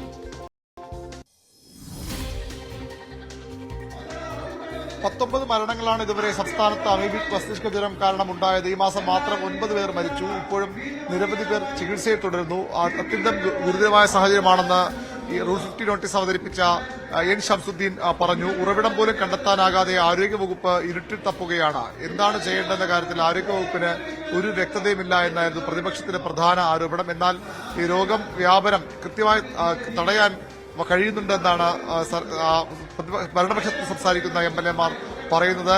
99 ഈ മരണനിരക്ക്, അമീബിക് മസ്തിഷ്കജ്വരം ബാധിച്ച മരണനിരക്ക് മറ്റ് പലയിടങ്ങളിലും 99%. പക്ഷെ അത് 24% പിടിച്ചു നിർത്താൻ കേരളത്തിൽ കഴിയുന്നു. അതുകൊണ്ട് തന്നെ ഒരു തരത്തിലുള്ള മുൻകരുതലും സർക്കാർ സ്വീകരിക്കുന്ന വാദം ശരിയല്ല എന്നും സർക്കാർ ഭരണപക്ഷ എംഎൽഎമാർ വാദിക്കുന്നു. ഏതായാലും രൂക്ഷമായ വിമർശനമാണ് ആരോഗ്യവകുപ്പിനും മന്ത്രിക്കുമെതിരെ ഇതിനകം പ്രതിപക്ഷ എംഎൽഎമാർ ഉന്നയിച്ചത്. അത് ഈ വിഷയത്തിൽ മാത്രമല്ല, നേരത്തെ ഡോക്ടർ ഹാരിസ് ഉന്നയിച്ച ആരോപണങ്ങൾ അടക്കം ഉയർത്തിക്കാട്ടി അതിരൂക്ഷ വിമർശനം ഉന്നയിക്കുന്നു. ആരോഗ്യവകുപ്പിന്റെ സംവിധാനങ്ങളെല്ലാം തകരാറാണ്. മഞ്ഞപ്പിത്തം പടർന്നു പിടിക്കുന്നു. സിസ്റ്റത്തിന്റെ ദയനീയ അവസ്ഥയാണ്, സിസ്റ്റത്തിന്റെ പ്രശ്നമാണിതെന്ന് നേരത്തെ മന്ത്രി പറഞ്ഞ അതേ വാചകം കൂടി ഉദ്ധരിച്ചുകൊണ്ടാണ് മന്ത്രിയെ പ്രതിപക്ഷം വിമർശിക്കുന്നത്. അമീബിക് മസ്തിഷ്ക ജ്വരം സർക്കാർ ഗൗരവമായി പരിഗണിച്ചില്ല. പകരം UDF സർക്കാരിന്റെ കാലത്തെ കാര്യങ്ങൾ താരതമ്യം ചെയ്യാനും UDF സർക്കാരിനെ കുറ്റപ്പെടുത്താനുമാണ് മന്ത്രി ശ്രമിക്കുന്നത്. വലിയ സീറോയാണ് ആരോഗ്യമന്ത്രി എന്നൊക്കെ നേരത്തെ വിമർശനങ്ങൾ ഉണ്ടായിരുന്നു. അതിനെയൊക്കെ തള്ളിക്കളഞ്ഞുകൊണ്ട് മന്ത്രിയെ ബോധപൂർവ്വം വളഞ്ഞിട്ട് ആക്രമിക്കുകയും അവരെ ഉയർത്തിക്കിട്ടാനുള്ള പ്രതിപക്ഷ ശ്രമം എന്നാണ് ഭരണപക്ഷ. ഏതായാലും ഇപ്പോൾ DK മുരളി സംസാരിക്കുകയാണ്. അതിന് പ്രതിപക്ഷ നേതാവ് സംസാരിക്കും. യെസ്, VV അരുണാണ് നിയമസഭയിൽ നിന്ന് വിവരങ്ങളുമായി നമുക്കൊപ്പം ചേർന്നത്. രാഹുൽ മാങ്കൂട്ടത്തിനൊപ്പം നിയമസഭയിലെത്തിയ യൂത്ത് കോൺഗ്രസ് തിരുവനന്തപുരം ജില്ലാ പ്രസിഡന്റ് നേമം ഷജീറിനെതിരെ പരാതി പ്രവാഹം. പാർട്ടി തീരുമാനത്തിന് വിരുദ്ധമായി പ്രവർത്തിച്ച ഷജീറിനെതിരെ നടപടി വേണമെന്നാണ് ആവശ്യം.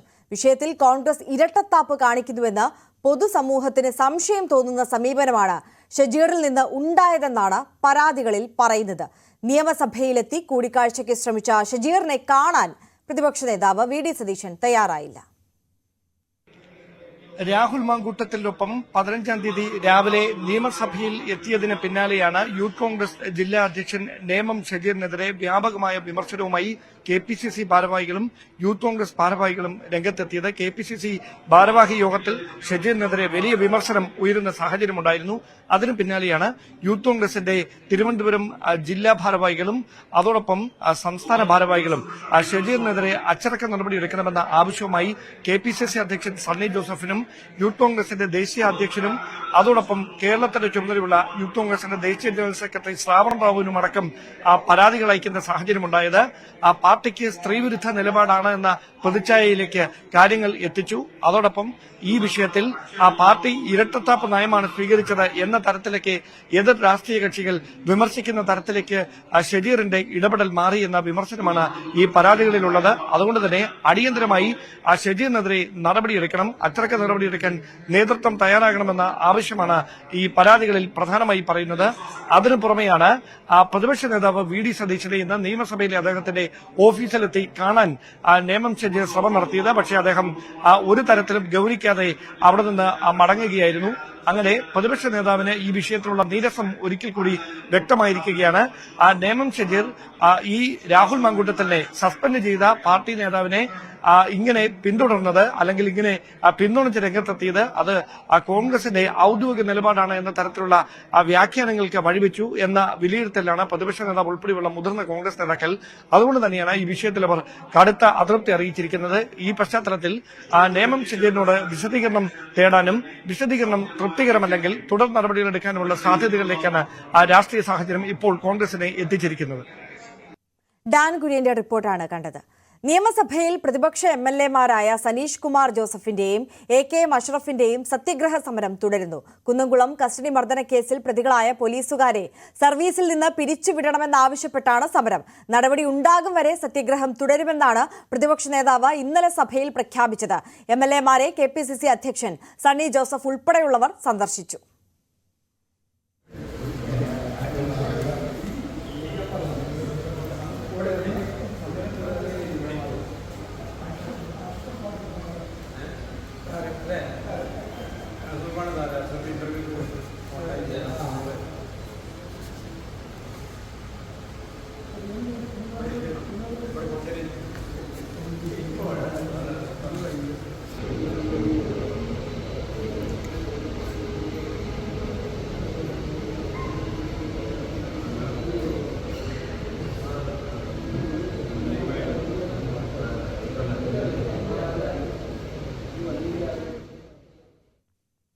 അനധികൃത സ്വത്ത് സമ്പാദന കേസിൽ MR അജിത് കുമാറിന്റെ ഹർജിയിൽ PV അൻവറിനെ ഹൈക്കോടതി കക്ഷി ചേർത്തു. PV അൻവറിന്റെ ആരോപണങ്ങളിൽ മറുപടി നൽകാൻ MR അജിത് കുമാർ സാവകാശം തേടി. ഹർജി ഹൈക്കോടതി അടുത്ത വ്യാഴാഴ്ച വീണ്ടും പരിഗണിക്കും.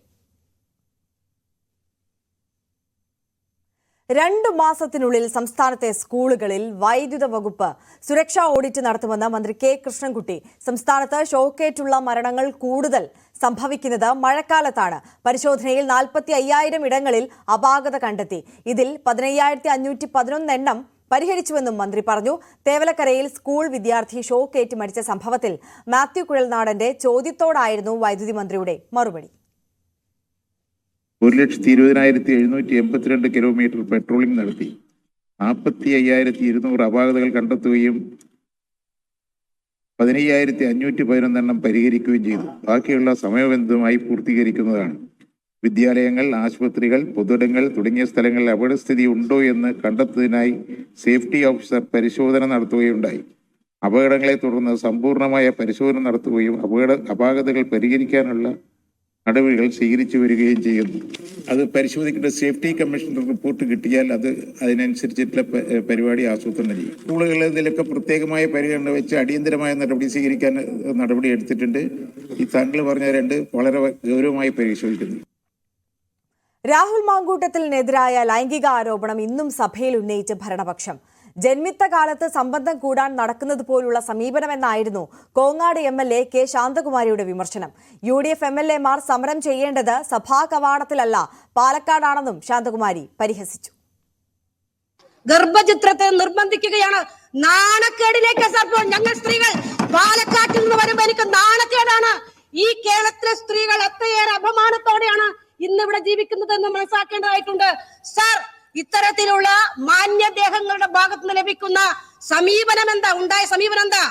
അദ്ദേഹം ഇപ്പോഴും പഴയ ജന്മിത്ത കാലഘട്ടത്ത് സംബന്ധം കൂടെ നടക്കുന്ന ആ കാര്യമാണ് നിരോധിച്ചിരിക്കുക. കേരളത്തില് പലയിടങ്ങളിലും പരാതികൾ വന്നുകൊണ്ടിരിക്കുകയാണ്. ഇത്രയേറെ അപമാനകരമായ ഒരവസ്ഥയിലേക്ക് കേരളത്തിലെ പൊതുസമൂഹത്തെ, പ്രത്യേകിച്ചും സ്ത്രീകളെ അപമാനിക്കുന്ന സമീപനം സ്വീകരിച്ച ഒരു നടപടി നിങ്ങൾ അവിടെ പോയി സമരം ചെയ്യണമെന്നാണ് എനിക്ക് നിങ്ങളോട് അഭ്യർത്ഥിക്കാനുള്ളത്. ശിശുഹത്യയിൽ പാപഭാരം തോന്നാത്തവർക്ക് ഒപ്പം ഇരിക്കുന്നവരാണ് പ്രതിപക്ഷമെന്നായിരുന്നു പ്രമോദ് നാരായണന്റെ വിമർശനം. അങ്ങനെയുള്ളവർക്ക് സ്ത്രീയായ മന്ത്രിയെ അപമാനിക്കാൻ തോന്നുമെന്നും പ്രമോദ് നാരായണൻ MLA പറഞ്ഞു. ചില വ്യാജ MLAമാർ ഉറങ്ങാൻ പോലും പാരസെറ്റമോളും സിട്രസിനും കഴിക്കുന്നുവെന്ന് KU ജനീഷ് കുമാർ MLA പരിഹസിച്ചു. മറ്റൊരു വാർത്തയിലേക്ക് കടന്നാൽ ആഗോള അയ്യപ്പ സംഗമത്തിൽ പ്രതിപക്ഷ വിമർശനത്തെ പരിഹസിച്ച് SNDP general secretary Vellappally Natesan. ഇഷ്ടമില്ലാത്ത അച്ചി തൊട്ടതെല്ലാം കുറ്റമെന്നാണ് പ്രതിപക്ഷ രീതി. ബദൽ സംഗമത്തിന് ക്ഷണിച്ചാലും പോകില്ല. അതേസമയം പമ്പയിലെ ആഗോള അയ്യപ്പ സംഗമത്തിൽ പങ്കെടുക്കുമെന്ന നിലപാട് വെള്ളാപ്പള്ളി ആവർത്തിച്ചു. എപ്പോൾ ചെയ്താലും ആര് ചെയ്താലും നല്ലതിനെ നല്ലതായി കാണുക, അതല്ലേ എപ്പോഴും നല്ലത്. മണ്ഡലത്തൊരു ബദൽ സംഗമമുണ്ട്. കേട്ടു നടക്കട്ടെ. ഓരോരുത്തരും അവരുടേതായ ആഗ്രഹവും വിശ്വാസവും അനുസരിച്ച് നടക്കട്ടെ. പക്ഷെ അവര് ഇതിന് ബദലാണെന്ന് പറയുന്നിട്ടില്ല, ഇതിനെതിരാണെന്ന് പറഞ്ഞിട്ടില്ല. എനിക്ക് ക്ഷണ ഇല്ല. ഉണ്ടെങ്കിൽ ഞാൻ പോവുകയില്ല.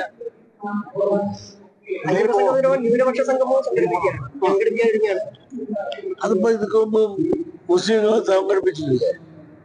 അപ്പൊ നിങ്ങളൊന്നും പറഞ്ഞില്ല. ഈ ഗവൺമെന്റ് മുസ്ലിങ്ങളെ സംഘടിപ്പിച്ചാണ് ഇപ്പൊ ഉണ്ടായിരുന്നത്. അപ്പൊ പല സംഗമങ്ങളും ഈ രാജ്യത്ത് നടക്കും.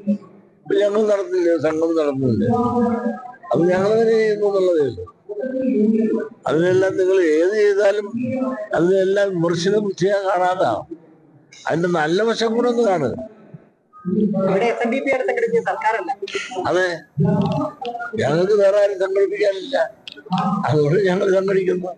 ഞങ്ങൾക്ക് വേണ്ടി സംഘടിപ്പിക്കാൻ ആരുമില്ല.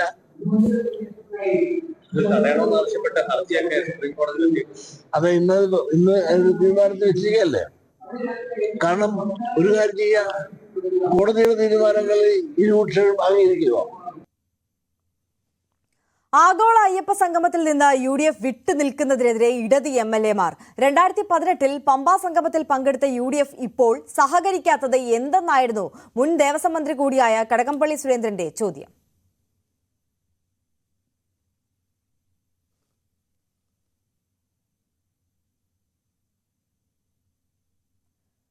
സംഘപരിവാർ എതിർക്കുന്നതിനെ മനസ്സിലാക്കാം, അതിനൊപ്പം എന്തിനാണ് പ്രതിപക്ഷം എതിർക്കുന്നത് എന്നായിരുന്നു PP ചിത്തരഞ്ജൻ MLA-യുടെ ചോദ്യം.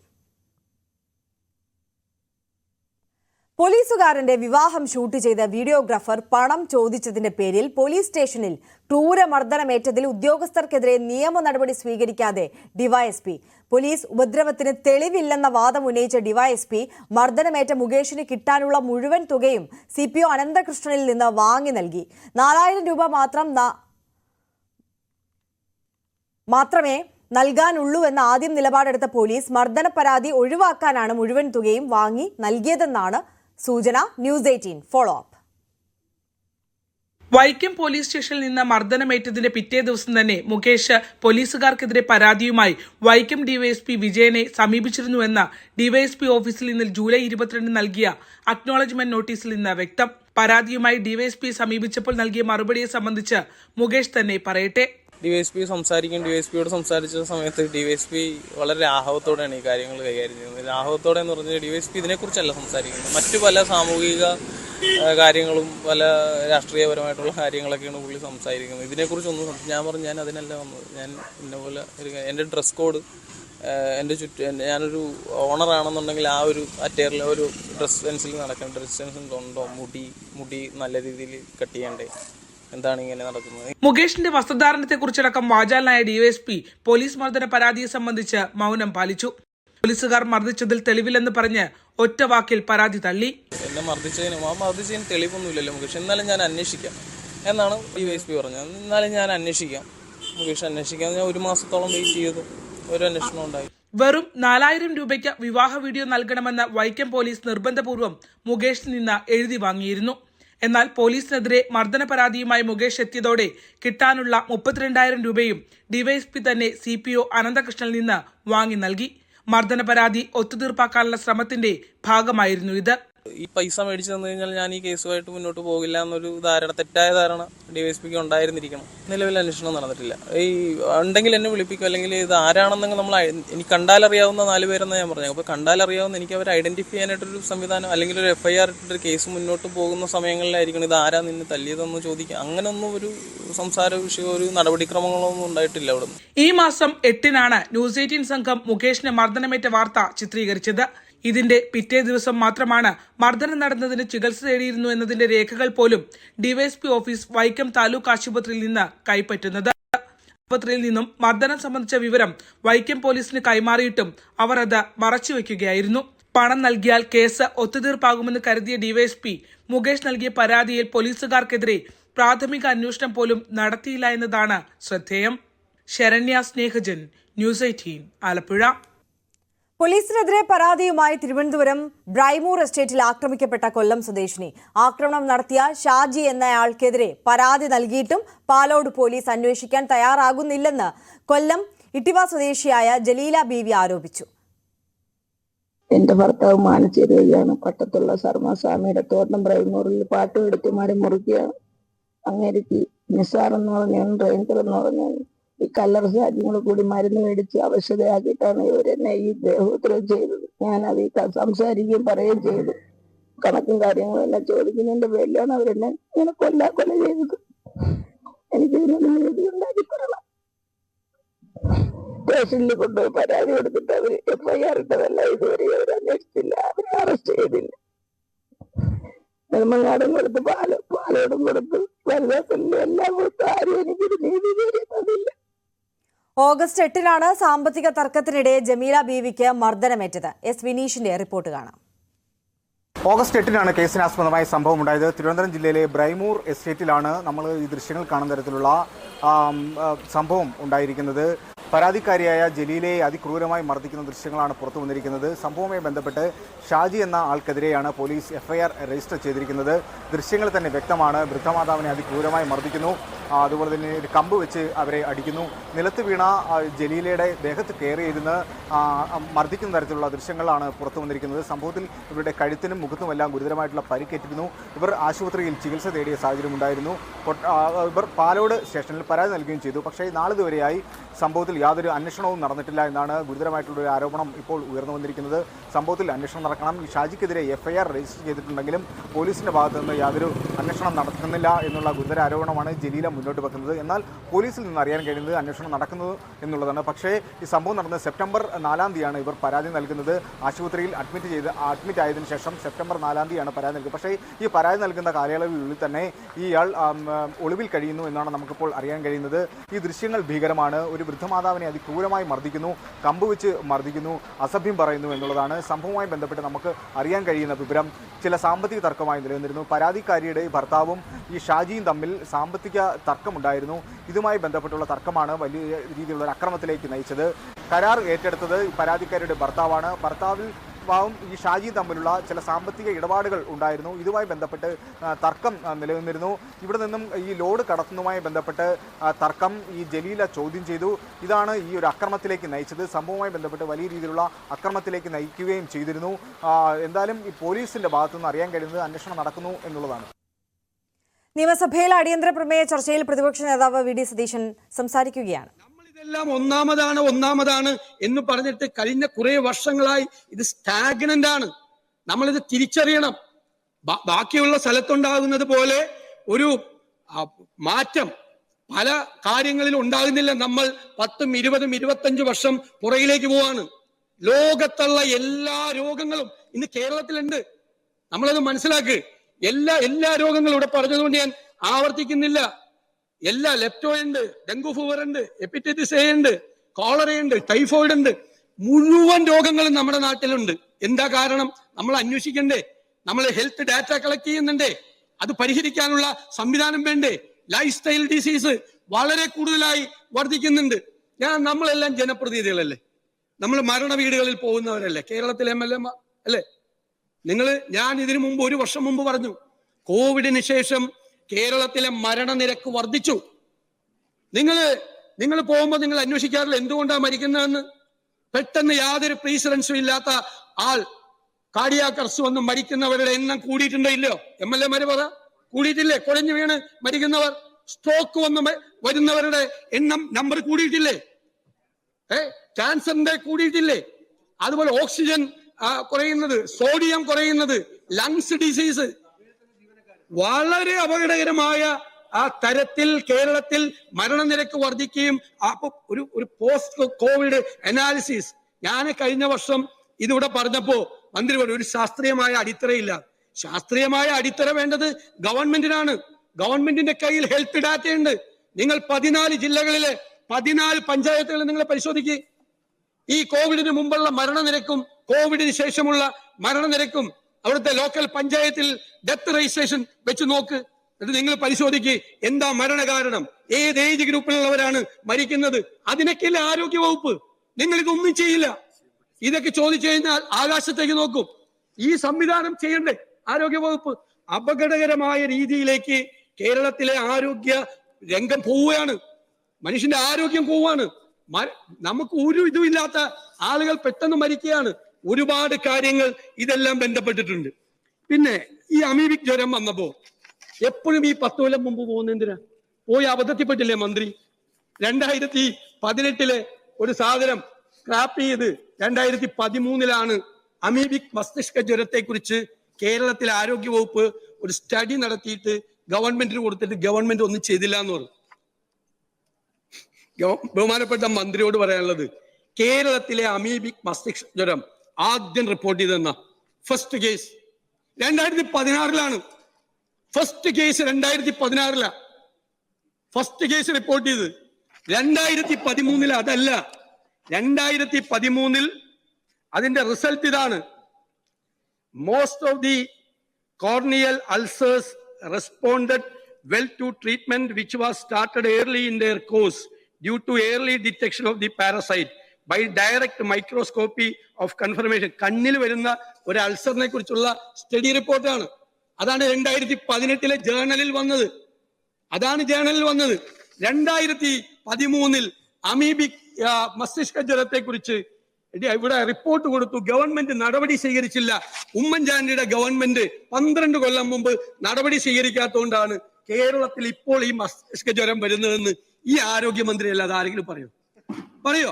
ഇനി വച്ചൊന്നിരിക്കട്ടെ. അതിനു മുമ്പ് നിങ്ങൾ ഇവിടെ ഇരിക്കുന്നത് 9.5 കൊല്ലമായില്ലേ? ഈ ഇവിടെ 3 കൊല്ലമായിട്ട് മസ്തിഷ്ക ജ്വരം 2021 തൊട്ട് റിപ്പോർട്ട് ചെയ്ത് വരുമല്ലേ? എല്ലാ ഡീറ്റെയിൽസും എന്റെ കയ്യിലുണ്ട്. എന്ന് മുതലാണെന്ന് മന്ത്രി തന്നെ പറഞ്ഞുണ്ട്. അമീബിക് മസ്തിഷ്ക ജ്വര വ്യാപനത്തെക്കുറിച്ചുള്ള അടിയന്തര പ്രമേയ ചർച്ചയിൽ ആരോഗ്യവകുപ്പിനെതിരെ രൂക്ഷമായ വിമർശനം ഉന്നയിക്കുകയായിരുന്നു പ്രതിപക്ഷ നേതാവ് വി ഡി സതീശൻ നിയമസഭയിൽ. മറ്റു വാർത്തകളിലേക്ക്. പ്രധാനമന്ത്രി നരേന്ദ്രമോദിയായി തിരശ്ശീലയിൽ ഉണ്ണി മുകുന്ദൻ. മാ വന്ദേ എന്നാണ് ചിത്രത്തിന്റെ പേര്. ഇന്ത്യയിലെ എല്ലാ ഭാഷയിലും ചിത്രം റിലീസിനെത്തും. Mother's courage stronger than many battles എന്ന നരേന്ദ്രമോദിയുടെ വാചകത്തെ പോസ്റ്ററിൽ പറഞ്ഞുകൊണ്ട് മാ വന്ദേ എന്ന സിനിമയുടെ പോസ്റ്റർ ഒഫീഷ്യലി പുറത്തുവിട്ടിരിക്കുകയാണ്. നരേന്ദ്രമോദിയായി മലയാളത്തിന്റെ യുവനായകൻ ഉണ്ണി മുകുന്ദൻ തിരശ്ശീലയിൽ എത്തുമ്പോൾ മലയാളികൾക്ക് അഭിമാനിക്കാൻ കഴിയുന്ന ദിവസം തന്നെയാണ് മോദിയുടെ 75ാം പിറന്നാൾ ദിനത്തിൽ സംഭവിച്ചിരിക്കുന്നത്. രവി ബസ്രൂർ മ്യൂസിക് കൈകാര്യം ചെയ്യുന്ന സിനിമയിൽ ക്രാന്തികുമാർ CH ആണ് ചിത്രം സംവിധാനം ചെയ്യുന്നത്. ചിത്രത്തിൽ ആദ്യം തെലുങ്കിലാണ് ഈ ചിത്രം ഷൂട്ട് ചെയ്യാൻ പോകുന്നത്. പക്ഷേ ഈ ചിത്രത്തിന്റെ ഏറ്റവും പ്രധാനപ്പെട്ട പ്രത്യേകത എന്ന് പറയുന്നത് ഇന്ത്യയിലെ എല്ലാ ഭാഷകളിലും ചിത്രം ഡബ്ബ് ചെയ്യപ്പെടും എന്നുള്ളതാണ്. ഇംഗ്ലീഷ് ഭാഷയിലും ചിത്രം ഡബ്ബ് ചെയ്യപ്പെടും എന്ന പ്രത്യേകതയും ഈ സിനിമയ്ക്കുണ്ട്. മാർക്കോ എന്ന ചിത്രം പാൻ ഇന്ത്യൻ തലത്തിലേക്ക് ഉണ്ണി മുകുന്ദനെ വലിയൊരു റീച്ചിലേക്ക് കൊണ്ടെത്തിച്ചെങ്കിൽ അതിന്റെ തുടർച്ചയായിട്ട് തന്നെയാണ് ഉണ്ണി മുകുന്ദൻ ഈ ചിത്രം പ്ലാൻ ചെയ്യുന്നത് എന്ന കാര്യത്തിൽ തർക്കമൊന്നും തന്നെയില്ല. ടെക്നിക്കലി വളരെ ക്വാളിറ്റി നൽകുന്ന കമേഴ്ഷ്യൽ സിനിമകളിലെ ഏറ്റവും പ്രധാനപ്പെട്ട പേരുകൾ തന്നെയാണ് ഈ ചിത്രത്തിലും അണിനിരക്കുന്നത്. പ്രൊഡക്ഷൻ ഡിസൈനറായിട്ട് സാബു സിറിൽ എത്തുന്നു. KK സെന്തിൽകുമാർ ചിത്രത്തിന്റെ DOP ആയിട്ട് എത്തുന്നുണ്ട്. അതോടൊപ്പം തന്നെ കിങ് സോളമനാണ് ചിത്രത്തിന്റെ ആക്ഷൻ കൈകാര്യം ചെയ്യുന്നത്. എഡിറ്ററായി ശ്രീകർ പ്രസാദും എത്തുന്നു. അങ്ങനെ എല്ലാ തരത്തിലും ഈ ചിത്രത്തിനെ ഒരു വൈഡ് റീച്ചിലേക്ക് കൊണ്ടെത്തിക്കാൻ കഴിയുന്ന ടെക്നിക്കലി ബ്രില്യൻ്റ് ആയിട്ടുള്ള ടീം തന്നെയാണ് ഈ ചിത്രത്തിൽ അണിനിരക്കുന്നത്. മാത്രമല്ല ഇതൊരു കമേഴ്ഷ്യൽ ആംഗിളിൽ തന്നെ ഈ സിനിമ എടുക്കപ്പെടുമെന്നുള്ളത് ഈ ടെക്നീഷ്യൻസിൻ്റെയും ബാക്കിയുള്ള അണിയറ പ്രവർത്തകരുടെയും ഭാഗത്തു നിന്നും വ്യക്തമായി കഴിഞ്ഞിരിക്കുന്നു. അതോടൊപ്പം തന്നെ മോദിയുടെ പിറന്നാൾ ദിനത്തിൽ ഈ അനൗൺസ്മെന്റ് പോസ്റ്റർ വന്നതോടുകൂടി തന്നെ രാജ്യവ്യാപകമായി തന്നെ ഇപ്പോൾ ഇത് ചർച്ച ചെയ്യപ്പെടുകയാണ്. ഉണ്ണി മുകുന്ദനും ചർച്ച ചെയ്യപ്പെടുകയാണ്. ചിത്രത്തിന്റെ ഷൂട്ടിംഗ് എന്നാണെന്നോ മറ്റ് വിവരങ്ങളൊന്നും തന്നെ പുറത്തു വിട്ടിട്ടില്ലെങ്കിൽ പോലും ഈ അനൗൺസ്മെന്റ് പോസ്റ്ററോട് കൂടി തന്നെ ഒരു കാര്യം വ്യക്തമാണ്. മാർക്കോ ഉണ്ടാക്കിയ ഒരു പാൻ ഇന്ത്യൻ തലത്തിൽ ഒരു വയലൻസ് തലത്തിലേക്ക് മാറിയ ഉണ്ണി മുകുന്ദന്റെ ആ റീച്ച് മോദിയായി ഉണ്ണി മുകുന്ദൻ തിരശ്ശീലയിൽ എത്തുന്നതോടുകൂടി തന്നെ മറ്റൊരു തലത്തിലേക്ക് ഉണ്ണി മുകുന്ദൻ ഇന്ത്യ ഒട്ടാകെ ചർച്ച ചെയ്യപ്പെടും എന്ന കാര്യത്തിൽ തർക്കമൊന്നുമില്ല.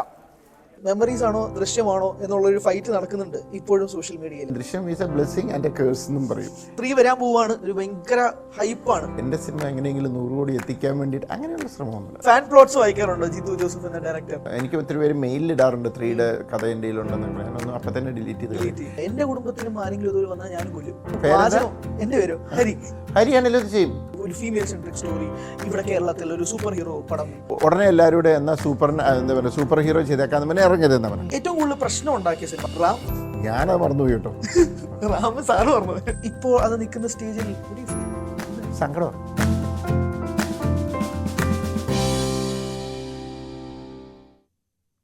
പ്രധാനമന്ത്രി നരേന്ദ്രമോദിക്ക് ജന്മദിന ആശംസകൾ നേർന്ന BJP സംസ്ഥാന അധ്യക്ഷൻ രാജീവ് ചന്ദ്രശേഖർ സംസാരിക്കുന്നു. നമ്മുടെ ഏറ്റവും ബഹുമാനപ്പെട്ട പ്രധാനമന്ത്രി നരേന്ദ്രമോദിജിക്ക് എല്ലാ മലയാളിയും എല്ലാ BJP കേരളത്തിൻ്റെ പ്രവർത്തകരുടെ പേരിൽ ഞാൻ ആശംസ പറയുന്നു. Happy birthday Modiji. നമസ്കാരം. ജയ് ഹിന്ദ്. തൃശൂരിലെ കലുങ്ക് സംവാദത്തിനിടെ കൊച്ചുവേലായുധൻ എന്നയാളുടെ നിവേദനം നിരസിച്ചത് കൈപ്പിഴ എന്ന വിശദീകരണവുമായി കേന്ദ്രമന്ത്രി സുരേഷ് ഗോപി. ചർച്ചയുടെ പൊലിമ കെടുത്താനുള്ള ശ്രമമാണ് നടക്കുന്നതെന്നാണ് സുരേഷ് ഗോപിയുടെ ആരോപണം. കൊച്ചുവേലായുധനെ സന്ദർശിച്ച CPM നേതാക്കൾ വീട് വെച്ച് നൽകുമെന്ന് പ്രഖ്യാപിച്ചതിന് പിന്നാലെയാണ് സുരേഷ് ഗോപി വിശദീകരണവുമായി രംഗത്ത് വന്നത്. തൃശൂർ ചേർപ്പിലെ കലുങ്ക് സൗഹൃദ പരിപാടിക്കിടെ കൊച്ചുവേലായുധൻ എന്ന വയോധികന്റെ അപേക്ഷ നിരസിച്ച സംഭവത്തിൽ വിശദീകരണവുമായി എത്തിയിരിക്കുകയാണ് കേന്ദ്രമന്ത്രി സുരേഷ് ഗോപി. ചില കൈപ്പിഴകൾ ചൂണ്ടിക്കാട്ടി ഈ തീകോളം കെടുത്താമെന്ന് ഒരുത്തനും വിചാരിക്കേണ്ട, അതിനുള്ള ചങ്കുറപ്പ് ഭരചന്ദ്രനുണ്ടെങ്കിൽ അത് സുരേഷ് ഗോപിക്കുമുണ്ടെന്നും അദ്ദേഹം തുറന്നടിച്ചു. വേലായുധൻ ചേട്ടന് വീട് കിട്ടിയതിൽ സന്തോഷമുണ്ട്. വേലായുധൻ ചേട്ടന്മാരെ ഇനിയും അങ്ങോട്ടേക്ക് അയക്കും. പാർട്ടി തയ്യാറെടുത്തിരുന്നുള്ളൂ. വീടില്ലാത്തവരുടെ പട്ടിക ഉടൻ പുറത്തുവിടുമെന്നും കൊടുങ്ങല്ലൂരിൽ ഇന്ന് നടന്ന പരിപാടിയിൽ സുരേഷ് ഗോപി വ്യക്തമാക്കി. ഇങ്ങനെ അവിടെ ഇവിടെയും തന്നെയും തെറിച്ചു കിടക്കുന്ന ചില കൈപ്പഴകളൊക്കെ എടുത്ത് ചൂണ്ടിക്കാണിച്ച് ഈ തീപ്പന്തം തീഗോളം കെടുത്താമെന്ന് ഒരുത്തനും വിചാരിക്കില്ല, നടക്കില്ല കേട്ടോ. അതിനൊക്കെയുള്ള ചങ്കുറപ്പ് ഭരചന്ദ്രനുണ്ടെങ്കിൽ അത് സുരേഷ് ഗോപിക്കുണ്ട്. ഇങ്ങനെ സിനിമയിൽ ഇറങ്ങിയിട്ടില്ല, അതാണ് വേറെ. എന്തിന് സിനിമയിൽ ഇറങ്ങണം? സിനിമയിൽ ജനങ്ങൾ കൈയടിച്ച് ആ പടം 100 ദിവസമൊക്കെ അന്ന് ഓടിയിട്ടുണ്ടെങ്കിൽ, അങ്ങനത്തെ സിനിമകൾ ഓടിയിട്ടുണ്ടെങ്കിൽ ജനങ്ങൾക്ക് ആവശ്യം അതാണ്. സിനിമയിൽ നിന്ന് ഇറങ്ങാൻ സൗകര്യമില്ല. 14 ജില്ലകളിലും താൻ പരിപാടി സംഘടിപ്പിക്കുമെന്നും അതാർക്കും തടയാൻ കഴിയില്ല എന്നും സുരേഷ് ഗോപി വ്യക്തമാക്കി. ചേർപ്പ് സ്വദേശി കൊച്ചുവേലായുധന്റെ അപേക്ഷ സുരേഷ് ഗോപി നിരസിച്ചതിന്റെ ദൃശ്യങ്ങൾ പുറത്തു വന്നിരുന്നു. സംഭവം വിവാദമായതോടെ കൊച്ചുവേലായുധന് വീട് നിർമ്മിച്ചു നൽകുമെന്ന് CPM പ്രഖ്യാപനം നടത്തുകയും ചെയ്തിരുന്നു. വീട് പണി MP ചെയ്യേണ്ടതല്ല എന്നും പഞ്ചായത്തിനാണ് അപേക്ഷ നൽകേണ്ടതെന്നും ചൂണ്ടിക്കാട്ടിയായിരുന്നു സുരേഷ് ഗോപി അന്ന് നിവേദനം നിരസിച്ചത്. അതോടൊപ്പം തന്നെ സുരേഷ് ഗോപി അഭിനയം നിർത്തുമോ എന്നൊരു ചോദ്യം കൂടി ഉയരുന്നുണ്ട്. അതിന് മറുപടിയായി സുരേഷ് ഗോപി പറഞ്ഞത് താൻ ഇനിയും സിനിമകൾ അഭിനയിക്കും. സിനിമയ്ക്ക് ജനങ്ങൾ കൈയടിച്ചിട്ടുണ്ടെങ്കിൽ അതാണ് ജനങ്ങൾ ആഗ്രഹിക്കുന്നത്. അതുകൊണ്ട് സിനിമയിൽ നിന്നും ഇറങ്ങുവാൻ സൗകര്യമില്ല എന്നുകൂടി സുരേഷ് ഗോപി വ്യക്തമാക്കി. നവമി ദിനേശിന്റെ റിപ്പോർട്ടാണ് കണ്ടത്. KS സേതുമാധവൻ പുരസ്കാരം മാധ്യമപ്രവർത്തകനും സംവിധായകനുമായ ബിജു ഇളകൊള്ളൂരിന്. ഡ്രീം ലാൻഡ് എന്ന ഹ്രസ്വചിത്രത്തിന്റെ സംവിധാനത്തിനാണ് പുരസ്കാരം.